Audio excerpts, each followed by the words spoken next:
Hello there, everyone. Chris from 6 Plus Plus here, and welcome to our brand new series in which we take a deep dive into the dark and murky waters of Team 40K. Now, Team 40K is something that has really started to gain in popularity in the last kind of year or two over here in the UK. Obviously, it's previously been really big in other countries such as Poland, and actually, there's not too much content out there. So we kind of felt that maybe this would be a great opportunity for us to share our thoughts and our kind of processes as we build to try and become a very strong UK team. Um, this series won't be focusing on the basics of what team events are and that sort of thing. We do have an ongoing series focusing in on that. So if you want to find out more about what team events are all about, then check out Scrivo versus the World. One of our players is a captain for captain coach for Team Wales, and he's going through all the kind of the processes of how a team event works, the pairing processes. He's interviewing international players and that sort of thing. So definitely go check that out after you've watched this one, just to get kind of the basic view. Over on this side of things, I'm going to be doing a variety of different shows and series based around just different elements of Team 40K and perhaps more of a deep dive side of things. So this one in particular is going to be all about the ITT, the International Team Tournament, which is happening at the beginning of February. It's going to be split into 4 parts. So I'm going to have 4 episodes released weekly. The first one's going to be all about picking the teams. So what I mean by that is the actual players. How do you go about separating how your players into different teams? Next week's episode will be about how you go about choosing the armies. Episode 3 will be the processes you can go through to prepare and do the best you can at an event. And then finally, I will let you know how our 3 teams got on and took the podium by storm. So, what is the ITT? Well, it stands for International Team Tournament. It's been going for a couple of years now. It's run by the UKTC. It's a very exciting opportunity for us here. As I said earlier, we don't really do a huge amount of team events. So as soon as that opportunity was presented, a lot of us kind of jumped on board and really, really enjoyed it because, of course, Team 40K is the best way to play 40K. This is no small tournament. It's a 100-team event. And what you'll find is at this event, you're going to get a lot of international teams. The Polish are going to be there, the Dutch are going to be there. I'm sure various other international teams will be there. And it's a great opportunity to kind of see how you match up against some of the top players in the world, essentially. This year's a bit of a first. In past years, there's been sort of like 2 team events run by UKTC, but they haven't been linked in any way. This time it's 3 events over the course of the year, and they're all linking together to create a team ranking system, which is quite exciting. In terms of the specifics of this event, you're going to be playing in teams of 5, which is obviously a bit different to WTC, which is teams of 8. 5 we've found is quite a nice balance. There is some tactical depth to the pairings process, but it's not overwhelming, which what 8-man events can be. In terms of terrain, different tournaments do team terrain in different ways. WTC has 8 very different boards in terms of density and different things on that board and firing angles, etc. UKTC has varied. It's tried light and heavy boards, in the past. And then it went to perfectly standard, normal, all 5 boards were the same. This year, they have gone for 1 light board, 1 heavy board, and 3 standard boards. Using always the same terrain, it's just about the positioning and angles of the terrain. So the light board makes holding one of your no man's land home objectives really hard. And the heavy board means that you can hold the middle objective safely from within a wall. It's basically the differences. And maybe down the line, maybe after the ITT, we'll kind of deep dive into the terrain layouts a bit more. That won't be the focus of this particular series, though. So, as I said earlier, this episode is about how can you go about forming a team. So I think for a lot of people out there, the first step will be forming just one team. Just that there's five guys that you're going to have a good time with at an event. So obviously, we need to be thinking about where are we going to find those players. The natural thing is, I'm sure many of you watching this have friends who play 40k, and you can, of course, go and try and find friends that are willing to come to this event with you. One thing that is so noticeable about playing in team events is that you're playing for each other. You know, if you go to another singles event with four of your friends, and yeah, you are to some extent interested in how they're getting on and you want them to do well, but not quite as well as you. And that's all fine. But when you're playing in that match against the other team and you're fighting and scrapping for every point can make a difference to whether you win that game or draw that game or in fact lose that game. It just creates this whole new bond. And when you're doing it with friends, with people who you really do know and get on well with, you have that incredible sense of camaraderie. And so, getting the opportunity to play an event with four other mates is going to be really great, and I can't recommend it enough.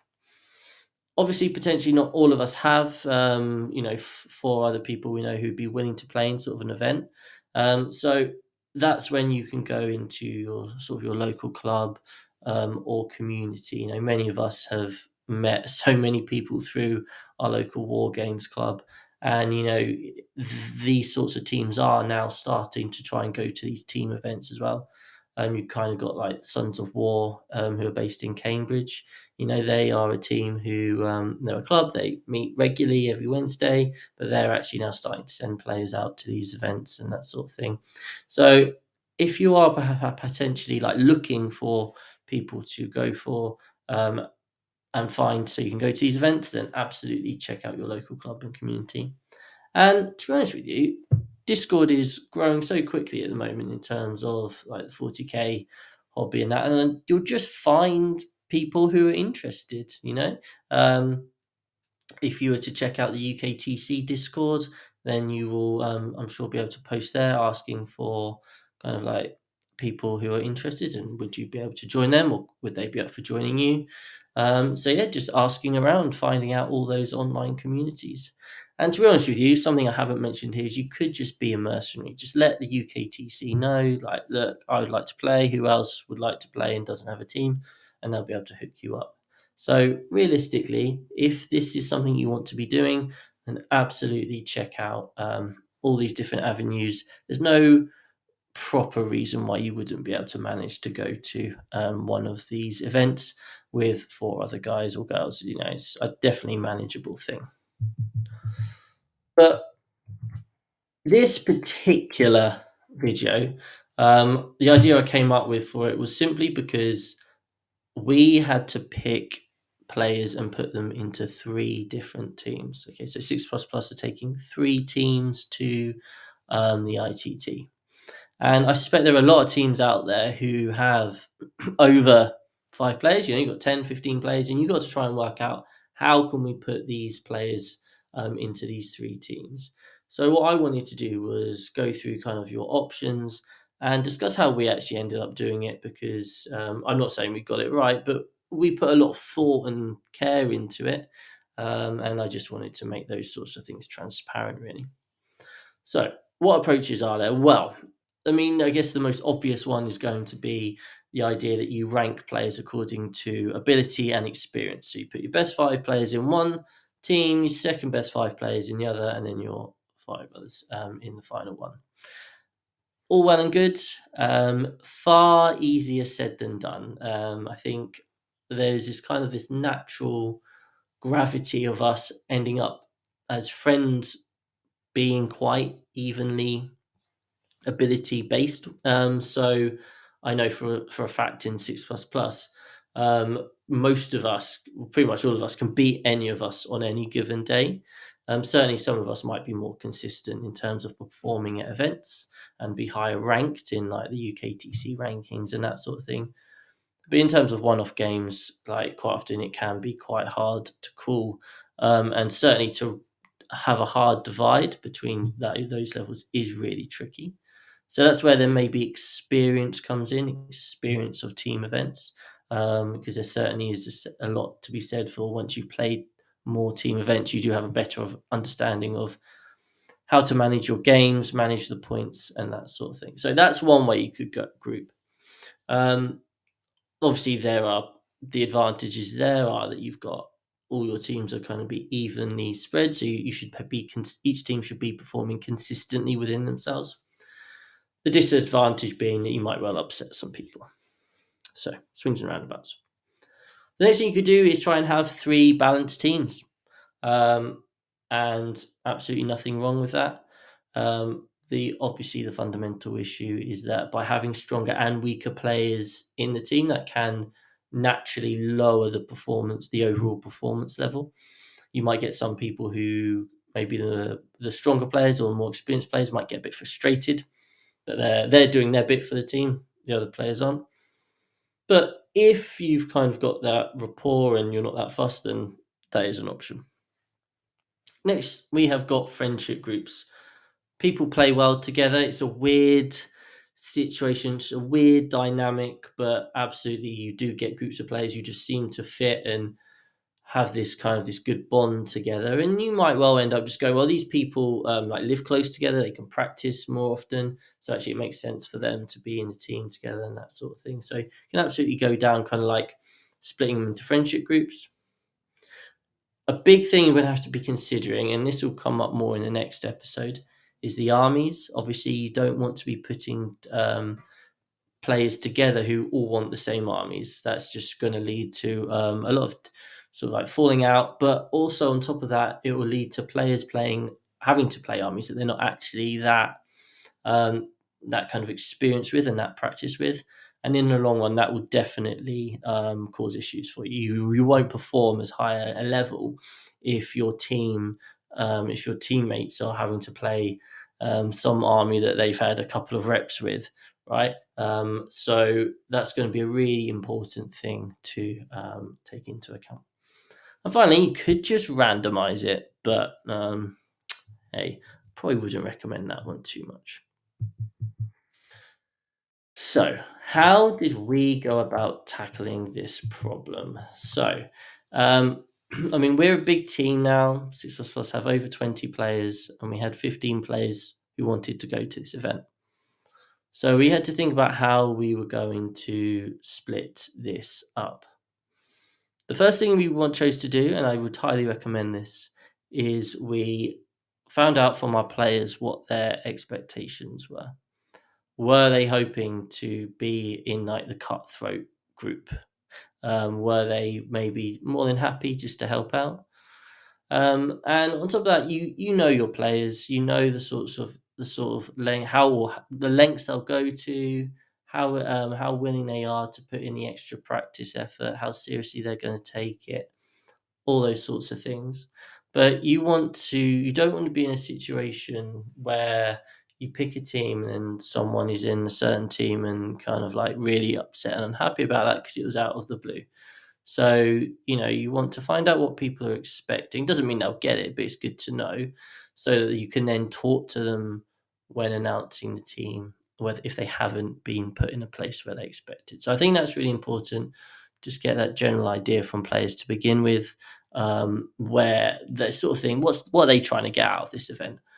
We've had a few events now where I'm very conscious that I want players who are there for more of a good time. They want to be together and they want to play with their mates.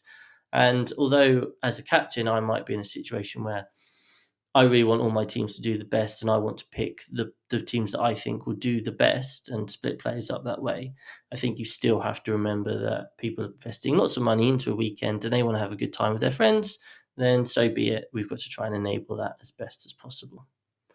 So the first thing we did was make sure we knew players' expectations. Then we do go down the line of ability grouping. Now, as I said earlier, pretty much all of us can beat any of us on our day. So we have had, to some extent, we do still have some players that are ranked higher than others and generally perform better at events than others. So that did certainly play some part. Although in this case, is so tricky. We nearly the whole 15 could have been in any of the teams. It was quite tricky. Um, I then linked this to our next point, which is kind of like the idea of partnerships and experience. So we've got a core 4 or 5 players who have played together in lots and lots of team events now. We kind of, what each other's capable of doing, what their matrices are going to look like. You know when they're giving you a score, whether it's going to be accurate or not. And all those things build that trust. And although it sounds like surely that can't be that relevant in 40k, it genuinely is. So our next point of discussion was, well, who works well together, who's played well together before, and that sort of thing. And so we kind of took that on board. Then we moved down to personalities. Now, I mean, we're quite a big team. We've got over 20 people. I would love to sit here and say that all of us are always best friends. But, of course, you get disagreements, you get some personality clashes and that sort of thing. I think that's something that as your teams expand and you want to take 2, 3, heck, even 4 teams, trying to manage those personalities and keep certain people away from each other just for the benefit of everyone involved. That could be something that you have to take on board. So it's certainly something to figure on. And then finally, once you've got your teams, share it out early. The more ahead of time, your team, then that means the teams can start, creating their own WhatsApp groups, start discussing practice days, talking about matrices, armies, etc. And I think that's going to really help things. You don't want people going into, 2 weeks before the event thinking, I don't actually know where I'm going to be or who I'm with. This is going to cause issues, isn't it? So make sure you get those teams out early. We kind of put them out end of December, beginning of January. So we gave ourselves over a month to kind of help prepare us for this. Final thing to note is that if you are taking more than one team, you need to be thinking about who you want to be a captain and have you got people that can manage pairings. So in the case of our team, there are a few of us that can captain. We've got quite good personalities for that. So that's not such an issue. But also understanding the pairings process. Pairing process is such an important part of the game. And anytime it can have such a big impact on how games pan out. It can, if you outpair your opponents, you're going to be in a position where you're able to maybe make a game where the skill gap is quite big. Maybe playing against a really good team. If you outpair them, then maybe suddenly the game's going to be a lot closer. And it can also help you really build a bigger advantage if you outpair them and maybe you are a stronger player skill than them. So you need people that compare, basically. In our team, we've got someone who's very, very good at pairing, has done it for a very long time. Got myself, who's done it quite a few times now, so I started to get a bit of a better grip on it. So we had to kind of make sure that we kept those two players apart. So that's also just something to consider. I think, unfortunately, and this is life, and I'm sure many of us have jobs which um, involve this same sort of idea. The most important thing to understand is that you can't please everybody. You aren't going to have 15 people who are absolutely 100% happy with their team choice and their selection. And, unfortunately, we're grown ups. I say unfortunately. And we have to just accept that. And we have to be happy to have those conversations. They might drop you a message. They might be sending snarky comments, whatever. But it's when you're starting to build these bigger teams, you kind of want to manage it in such a way that, hey, at the end of the day, you've done the best that you can do. And I think that's all that really matters. You made your choices because you felt they were the right choices. You can try and put it to votes. You can do this, you can do that. Not every single person will be happy with your choice. So therefore, all you can do is make sure you're happy with your choice and that you have done the best that you can do. So our teams, we are taking 3 teams, as I said. We've got 6 Alpharius, 6 Omegon, and 6 Legion. So please do come and say hello when you play any of our teams. We feel like we've got a really good rounding or grouping of 3 teams here that will be awesome opponents to play against, and will also play the game to a pretty decent standard. So thank you very much for watching. As I said, I'll be back next week where I'll be giving kind of our thoughts on the armies that potentially you want to be taking. Really interesting situation where we're waiting to see whether the balance update will be out in time. So we're kind of having to plan for that. I'll be talking a bit about the matrices and how you go about filling those out. And yeah, if you have any questions, anything else you'd like to see, any feedback, please do let me know. As I said, Team 40K is something that we're genuinely really interested in. We can't wait to try and push ourselves and become as strong a team as we can. And hopefully you can join us for the journey. Bye for now.